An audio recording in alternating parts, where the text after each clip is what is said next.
4 নম্বরে মুক্ত হস্তে দান করুন, মুক্ত হস্তে দান করুন।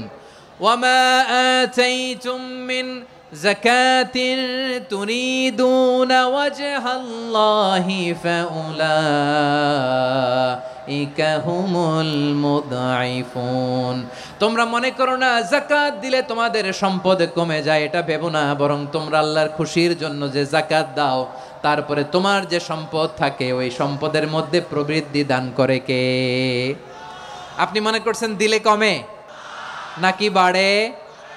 বাড়ে। যেটা দান করেন কামাসালি হাব্বা আম্বাতাত সাবআ সানাবিলা ফি কুল্লি সুমবুলাতিন মিয়াতি হাব্বা। 1 টাকা দান করলে এটা চারা বীজের মতো, রূপে দিলে 7টা শীষ, প্রতি শীষে হয় 100 শস্য দানা। আল্লাহ যারে চায় এরকম বাড়ায় দেয়, প্রবৃদ্ধি দেয়। সুবহানাল্লাহ। এজন্য মুক্ত হস্তে দান করতে রাজি আছেন?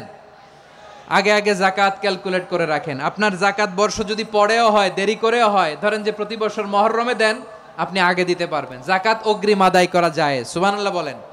বিষ্ণু ইসা ইসলাম রমাদানে এত দান করতেন, কানা আজওয়াদান নাস, কিন্তু রমাদানে আজওয়াদুন নাস আজওয়াদু বিল খাইরি মিনার রিহিল মুরসালা।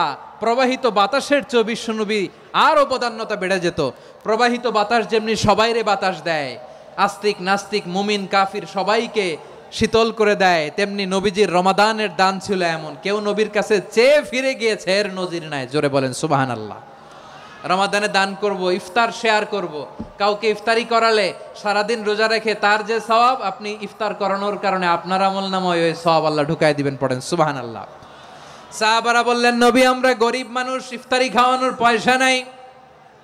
আল্লাহর হাবিব বললেন, ওয়ালাউ বিমাজকাতি লাবান, 1 ঢোক দুধ, ওয়ালাউ বিতামরা, 1টাও খেজুর, ওয়ালাউ বিশারবাতিমা, 1 ঢোক পানি খাইয়েও যদি কারো রোজা ভাঙাও, তারপরে ওই সওয়াব তোমার আমলনামায় দিবে কে?